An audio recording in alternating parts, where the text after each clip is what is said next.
Art Williams has spoken to many business groups throughout the years. The following speech was delivered to the 1987 National Religious Broadcaster Convention and has become a classic example of Art's philosophy on winning in business. It is simply entitled, Do It. Dr. Jerry Falwell, Chancellor of Liberty University, introduces Art Williams. 15 years ago, he was a high school football coach. His wife, Angela, was teaching English in high school. He got an idea, just an idea. And 10 years ago, he turned that idea into a company, a concept, a practical concept. 10 years have passed. 150,000 people work for him now.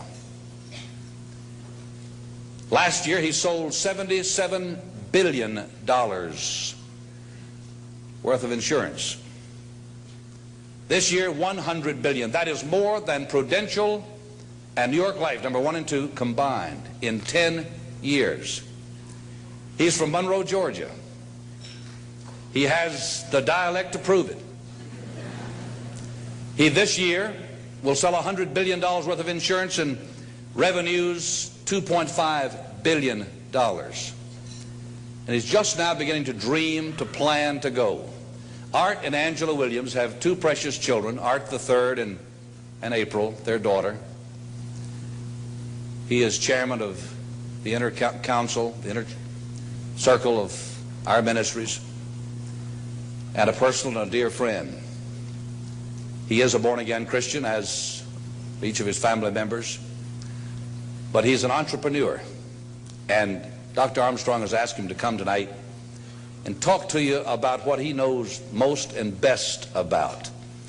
And having been in one of his sales meetings last Thursday in Palm Springs, you know, I usually go out preaching and I try to wake up religious morgues, and most of the places, a lot of the places I go don't need a revival, they need a resurrection. But he asked me to speak to his group of national sales directors, and I had to work hard at getting up where they were and not appearing as a backslidden preacher. This man, I repeat, is the leading entrepreneur in America and a friend of NRB, and I introduce you to you, Mr. Art Williams.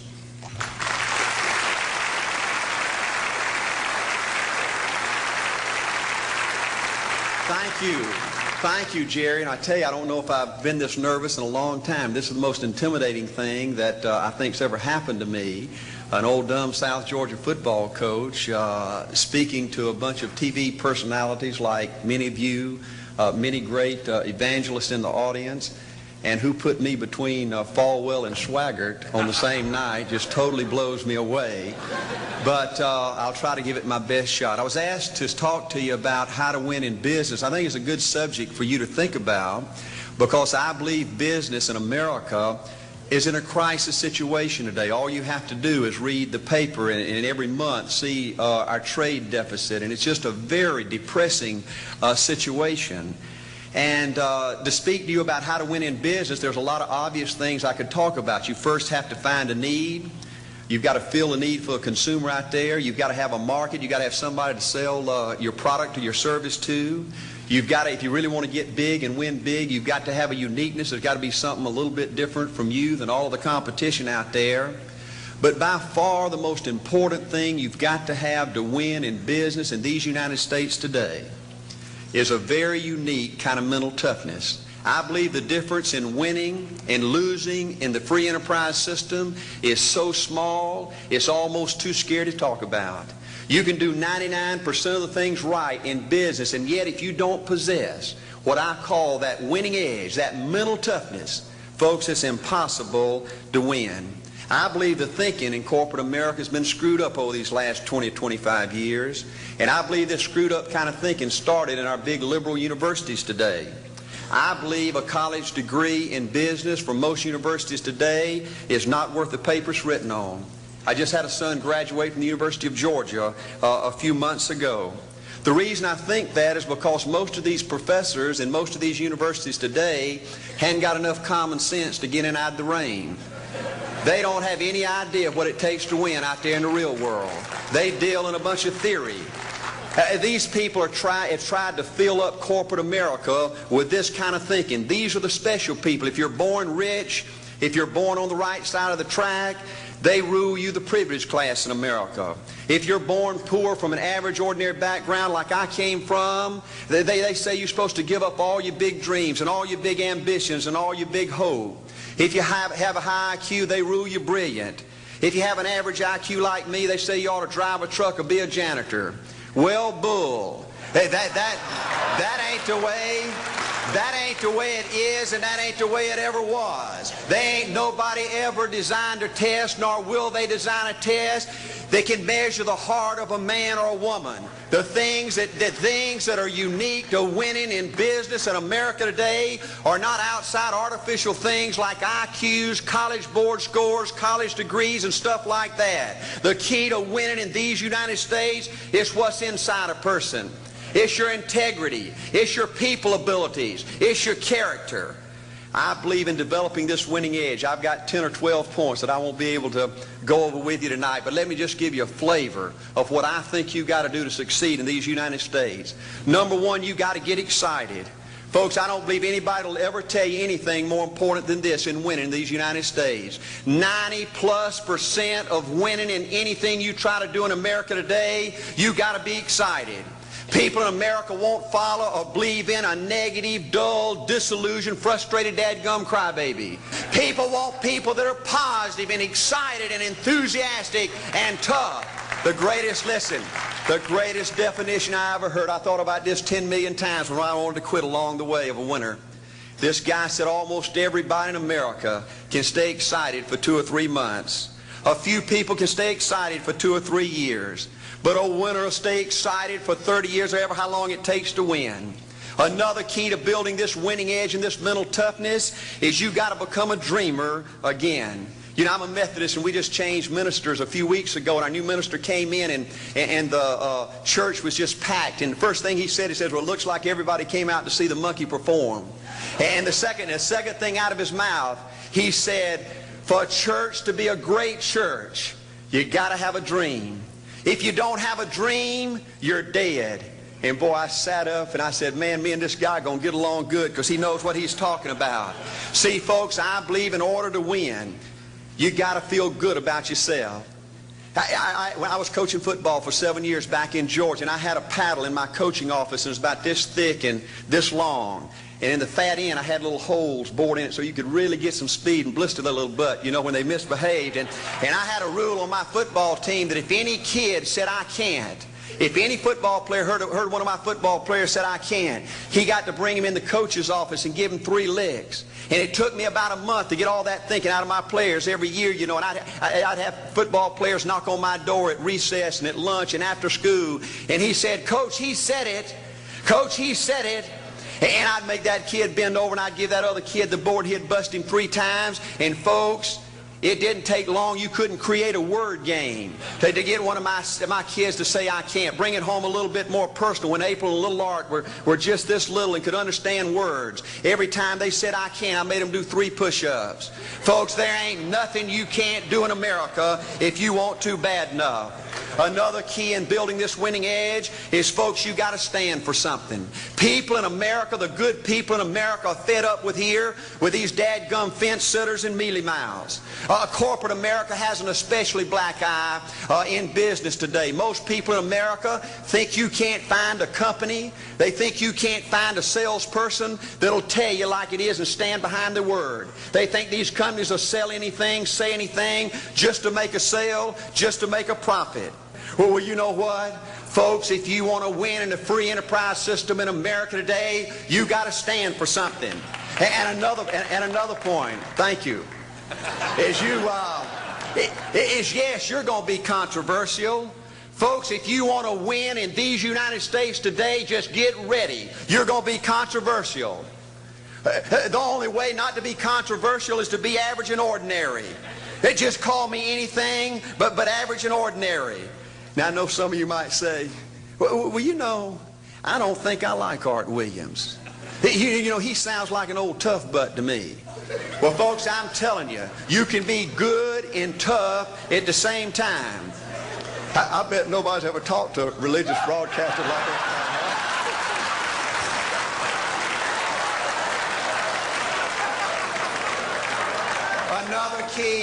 Another key to developing this winning attitude that'll give you a chance to do something great in American business is, folks, you've got to make a total commitment to what you're about.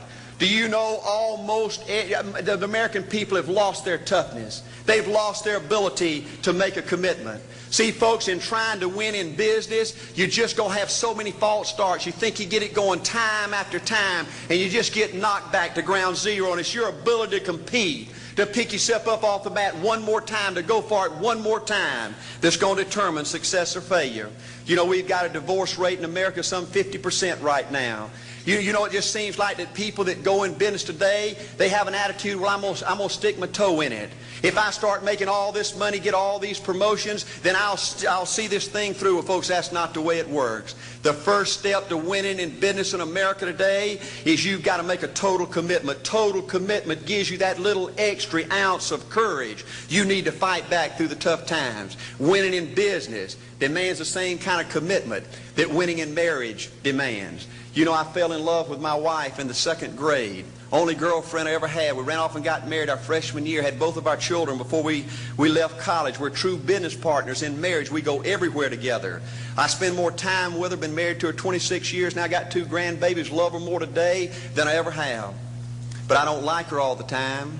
There's a bunch of times every day that I don't like her. You know, I'm a nut about brushing my teeth. You know, if I can get the toothbrush, I'll brush my teeth 4, 5, 6 times a day. And Angela's always forgetting everything, you know. And she always leaves the cap off the toothpaste, you know. And when I go in there to brush my teeth, the cap's off. It's got that hard little crust around the edge. You know, it just burns me more than I can tell you, you know. And I get on Angela's nerves about a lot of things. You know, we were having dinner last week, and every time we get through, Angela kicks me under the table, you know, and gets me back in my room and says, "Art, you ain't got no class." You know, I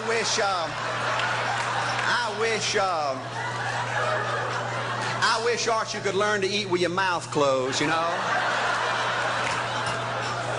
But see, folks, if you want to win in business, everything's not going to work out like you want it to, but you got to be committed. I want to have great kids. I want to have a wonderful relationship. I want to have tremendous grandbabies. Another key in building this winning edge in business is you've got to learn to treat people good.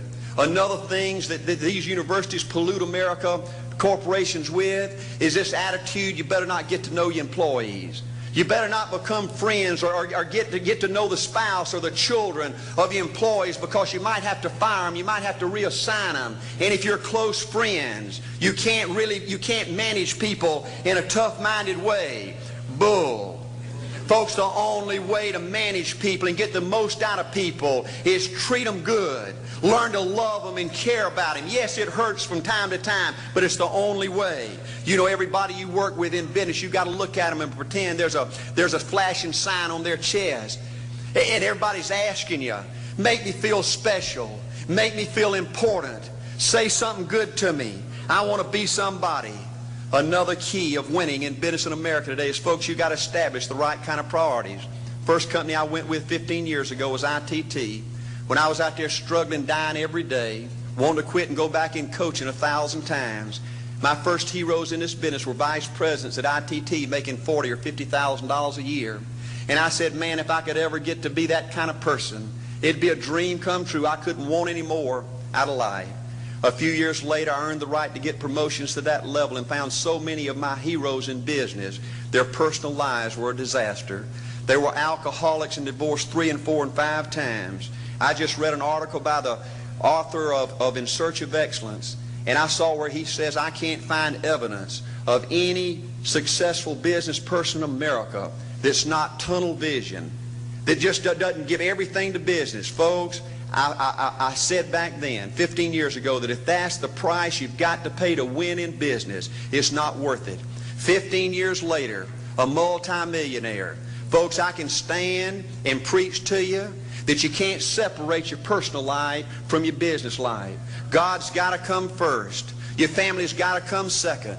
And business has got to come third. And I believe if you have a lousy spiritual life and a lousy personal life, long range, it's going to be devastating to your business. Another thing in building this winning attitude.